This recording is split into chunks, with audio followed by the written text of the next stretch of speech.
Hey there everyone, welcome back to my channel. I'm excited because I'm going to do a series for you and I'm thinking of offering a course. I'm not sure yet, but if you want to look in the description box, I will surely update details as we go along. This is Collage Art Techniques and it's mostly mixed media, but you know what? We're going to do a lot of watercolor on my channel because I love watercolor. I teach watercolor and I am a professional watercolor artist. So what you're looking at here is one of my prints that I offer on my website, but this was an original canvas. The original sold, but I wanted to show you what it looks like because this is something done through mixed media. So there's different layers here that you're looking at. There's watercolor, there's ink, there's acrylic, there's a lot of different things going on, and even some collage. So I thought, why not do a little series on my channel of working through my next painting so that you can kind of get a feel for what it is that I do professionally aside from just the watercolor classes, and maybe get some ideas, as I work through my process. Because you're sitting there, right? You're doing your day, you're going about your business, and then you're like, all right, I really want to do some painting. I want to work on a nice piece of artwork, but I just don't know where to start. This is where I start. I just kind of stand here at my place and I go through the things that I have, the things that I like. Maybe like this set that just came in, I'm going to be experimenting this year with these water mixable oil colors. And this is great because I don't have to use turpentine, which I cannot stand. I can't stand the solvents in regular oils and they're dangerous to the dogs. So I'm really excited about experimenting with these that I just got. I also got a new set for Christmas that I was really thrilled with. Thank you. It's amazing. And this is the Sennelier extra soft pastels. As you know, I already have the oil pastels and even some metallics that I'll be using as well. But these are excellent for mark making and, adding layers and depth and dimension. So we're going to be playing with these. We're going to be playing with so many things. Of course, I've got my trusty watercolor palette out. This is what my desk usually looks like. It's actually a very large desk. It's double what you see here, so there's plenty of room on here.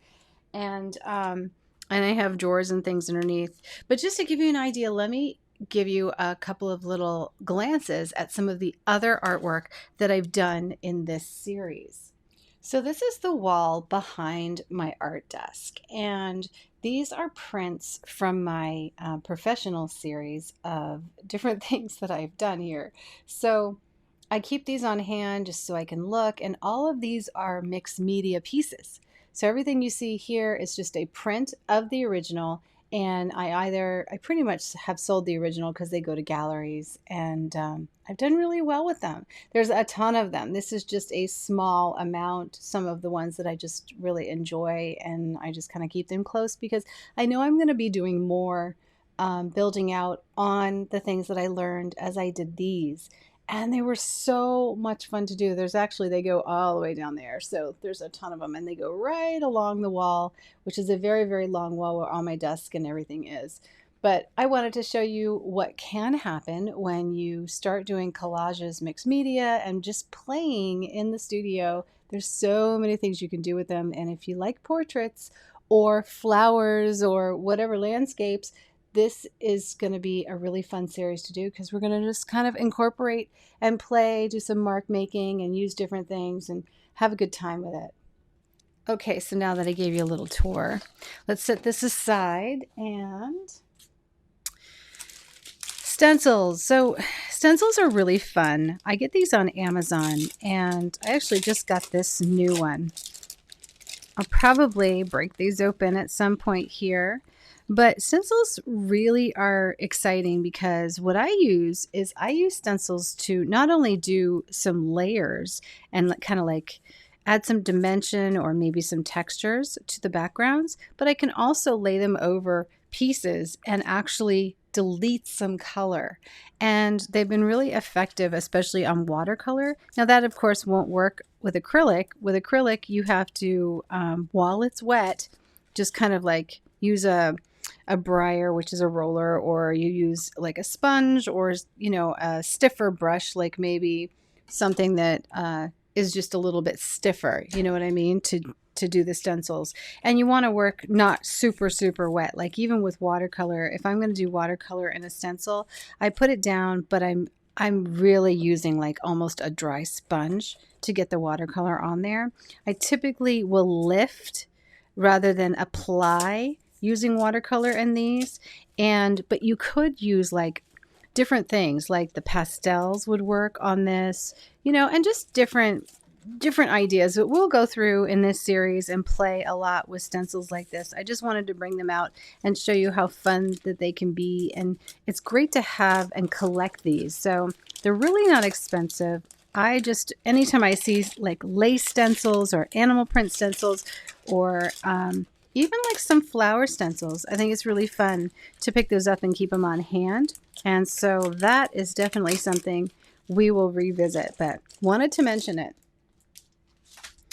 So these are the water mixable oil colors, and I'm going to actually, we're not going to swatch these out now because we're going to do some mark making. But when we get further down into this series, we're going to break these open and we're going to be playing with these. But these, I think, are really going to be the best for like later layers of the painting, after we've already done all of the base work, maybe over acrylic, you know, because acrylic is great, but oils are even better, and they add this depth and dimension, and you can do a lot of glazing with them. So you would start probably with watercolor first, any kind of like inks or things like that, then acrylic, and then once everything's dry, you could go on with a oil. And then I'm going to be doing water soluble oil. So we're just going to keep those in here for now. I guess I don't need the box. And we will break those open at another time. So you know about the oil pastels and things. So where do you start? Where do you start? Okay, so I just have a lot of things out on my desk. I've got watercolors. I have my brushes from different projects, some water, some sponges, a nice like kind of clean palette with watercolor that I like, a sponge that's damp, things like that on hand. I have my sketchbooks. This is a class that I recently did. So if you're interested in doing a floral class for beginners, then you're going to love this class. Go and check that out. But I mostly just kind of like look through my sketchbooks for ideas on color. So when I'm not really sure what I'm going to paint, or I have like even like a basic idea of what I want to paint, I start with the sketchbook.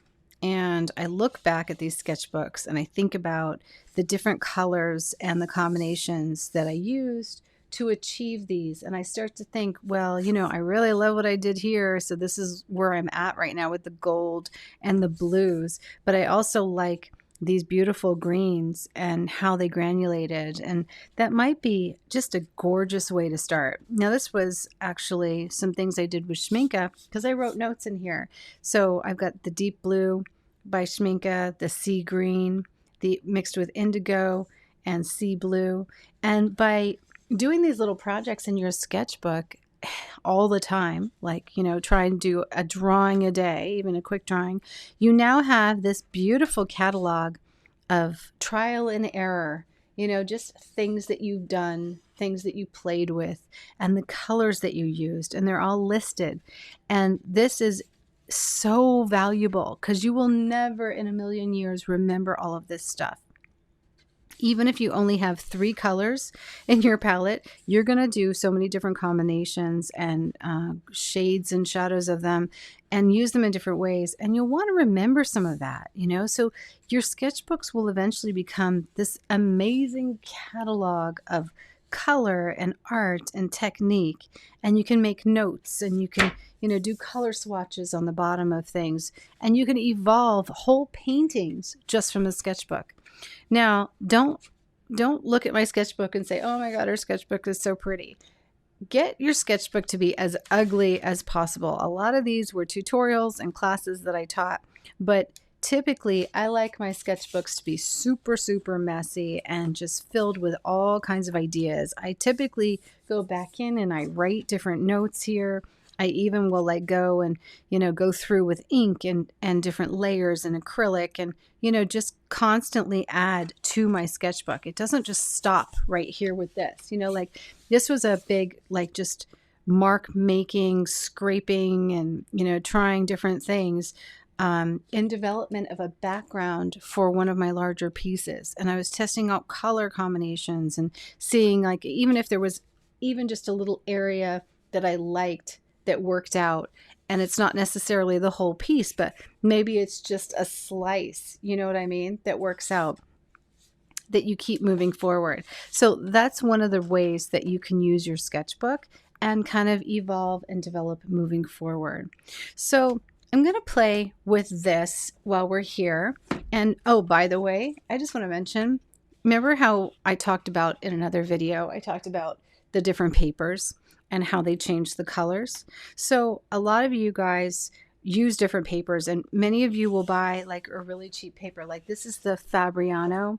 It's not like 100% cotton.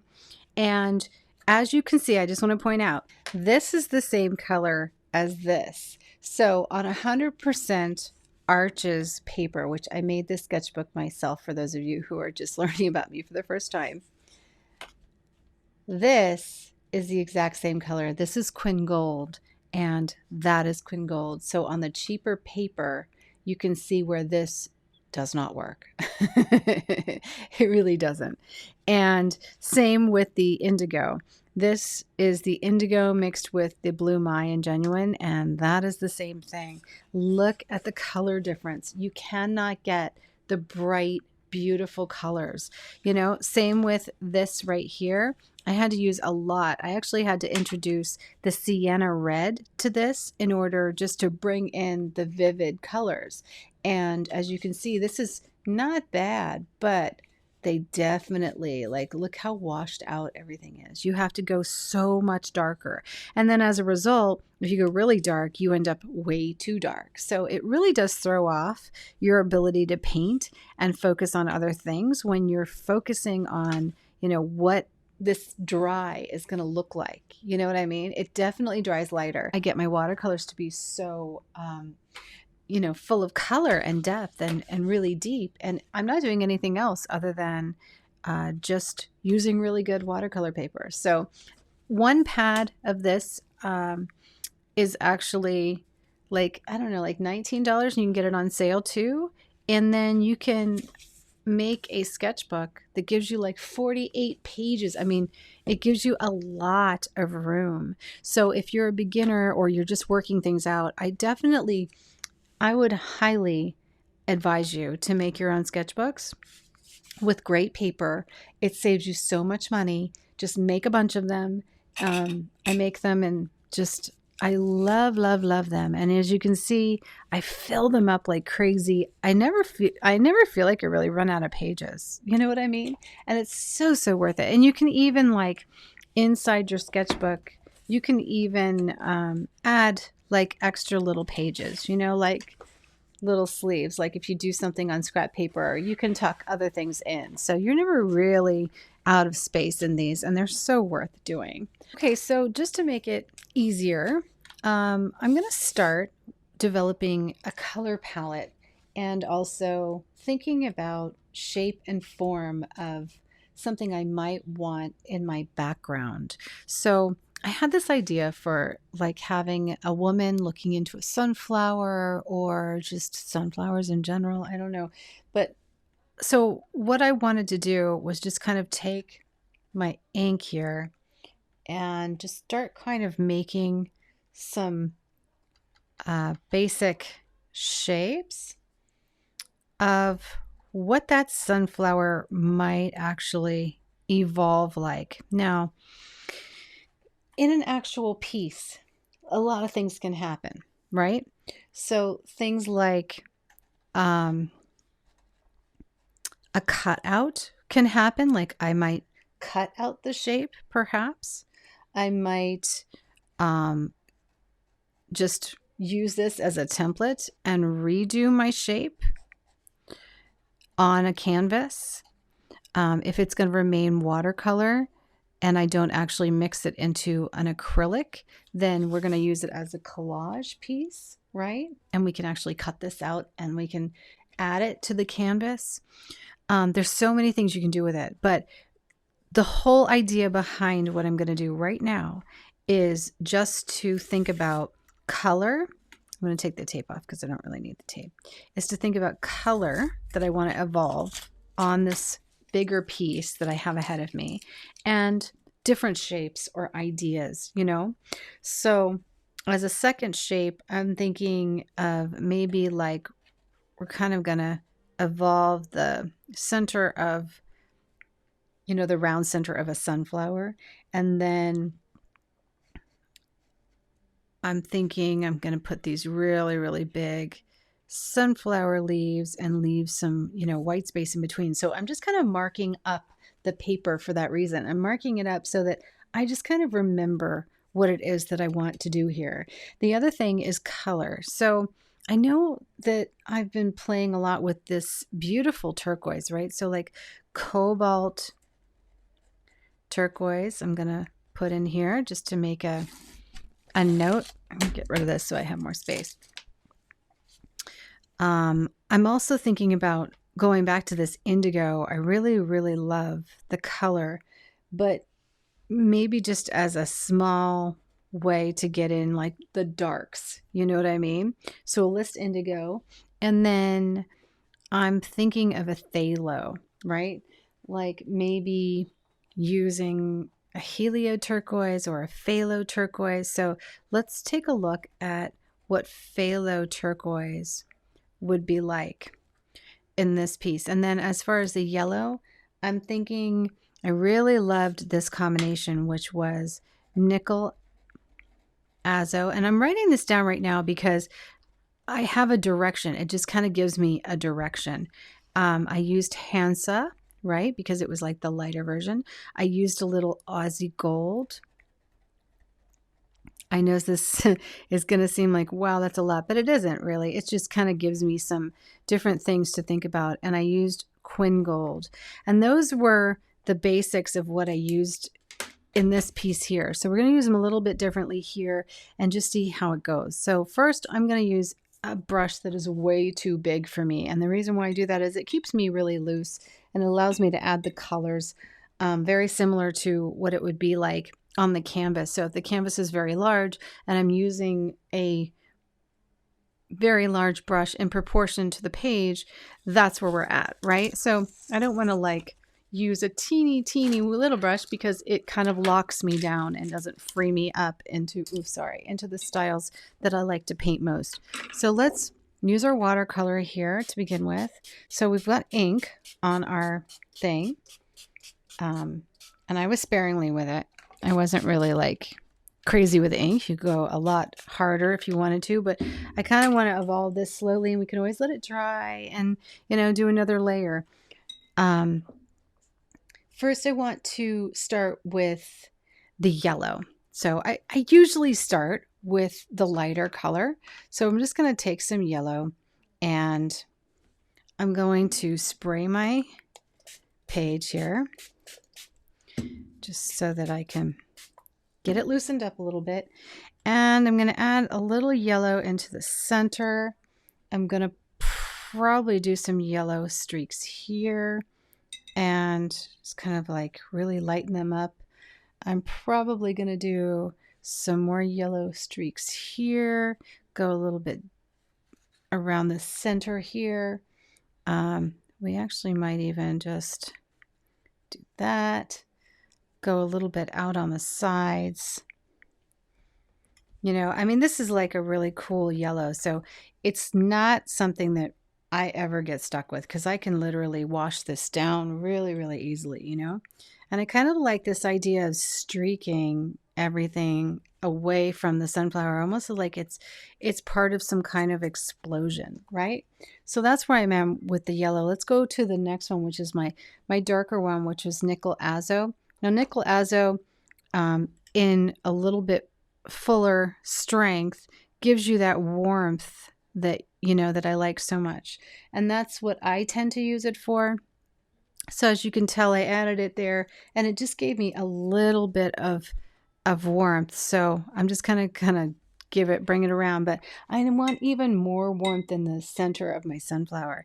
But I also think that that would be kind of a nice color for starting to develop some sunflower petals. So taking a square brush keeps things really loose.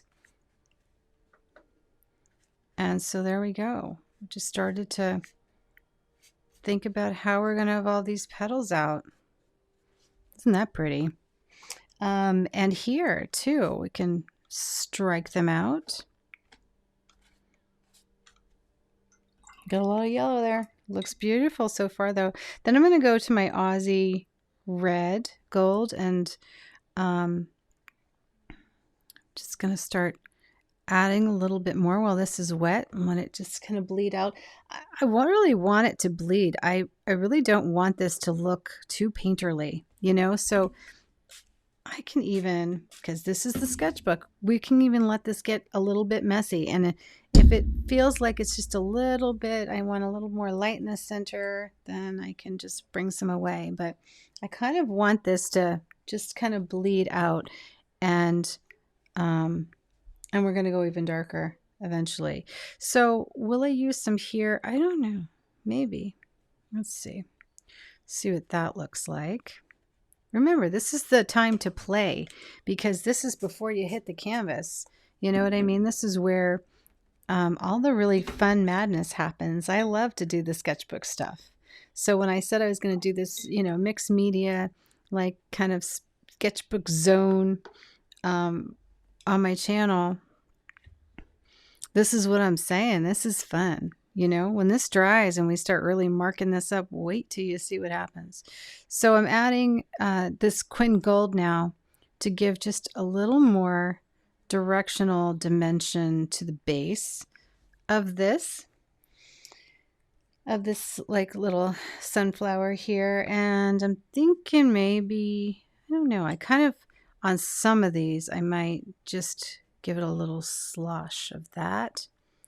Let's go in a little deeper. I definitely want this to be, I'm feeling like it needs to be darker, So I'm adding some of that, but I almost feel like I need like some much, much darker color in there. And I really want the center to be a little brighter. Here, I just smeared a bunch of blue. This is on my rag. There we go. Okay, so go back in with some of the Quin Gold and just kind of get it going. So remember, it's watercolor, right? So this is the easiest first layer that you can do, because you can literally darken it up, smudge some more on there, and you can wipe it away with a towel. You can spray it with water and really wash it out. There's a lot of things. So while this is wet, let's take a look at the phthalo. This is what I need my palette for now, because I always use the palette. So I'm going to put my phthalo in here, and that is tremendously bright. I feel like I need to, so this is the phthalo turquoise. It's gorgeous. Let's water it down. Let's add a bunch of water to it. And let's start building it out in here. Okay, so that is just tremendously gorgeous, but phthalo really does take over. So I'm thinking, what else can I add to phthalo that will give it a little more depth, other than let it dry, add a color, like add a layer. So let's try the indigo, because the indigo, this indigo that I use is a little bit of a dirtier color. So if I add indigo to it, yeah, it's kind of giving me a little more depth, right? It's not so bright. It kind of gives me a little more of the shadows and the interesting smokiness and volumes if I just start rubbing it in. Oh, this is cool. I like that. Taking a little bit of my phthalo green. What a beautiful combination this is going to be. So I'm already starting to think, you know, in different shades here. Adding water to my phthalo and just kind of bringing it all together. Just really roughly. Yeah, I like that. That's really nice. So you got indigo. So let's see what happens if I do the center of the sunflower. And I just add a lot of, God, that's beautiful. Actually, I'm really thrilled with that. That is just so pretty. I love that. I love the idea of the blue, kind of like a blue version of the sunflower. It's so dreamy. So we can take different variations of it here and get it to accent, use it as a shadow for gorgeous leaves or petals. This is really pretty. Okay, so now you can see how I'm starting to evolve something. Now, of course, if you mess up, you don't like it, I don't know, just let it dry or, you know, delete it out and add some more color and see where else, you know, what else you want to do to it. This is by all means does not have to be a perfect thing, you know. I kind of like the idea of doing, like trying to shape out some of the petals for the sunflower, just like that, with the indigo mixed with my phthalo. You know, like indigo by itself is gorgeous, but I kind of really love mixing it together, like playing with the phthalo in and out, because I find that it does dry less vibrant on its own. But then if I drop in some of this phthalo, I really love what it looks like, you know? So as you can tell, not even worried about shape or form just yet. We're kind of just playing and, you know, thinking about what we're doing here with our watercolor mark making and developing out the shapes and the forms. Definitely like the square brush over the round brush. I think that it gives me a really interesting ability to stay very loose, you know what I mean, and evolve things like that. I kind of really love adding the blues and the greens to this almost like a exaggerated shadows and letting some of them bleed into you know, these beautiful golds. I could imagine too like layers of really, really nice gold. Like why don't we get out some gold watercolor and see if maybe, you know, that might be something we want to note in the sketchbook too, because this looks amazing. I love this right now. So I have, these are some really, really pretty golds. One is kind of like a more coppery gold. And this is more bright gold, really pretty. So I'm just going to get them nice and wet so that they can go. And then this is the gold out of my Schminke. It's like a yellow gold. It's really pretty too. It's probably a little bit of a smaller brush. And I want to see. Now, in a mixed media piece, you're not necessarily going to use gold watercolor. You know what I mean? So there's definitely no pressure to do it. Oh, that is so pretty. There's definitely no pressure to get this perfect, because ultimately in a larger mixed media piece, if I have already done acrylic and then I've done oils, I'm going to be using something else. So I do have this same stuff. And God, this is gorgeous. Wow. I don't know if you can see this, but this stuff like shimmers like crazy. Let me see if I can show you. Can you see that? It literally just, it's nuts. It's so, so pretty. The way it shimmers is just gorgeous.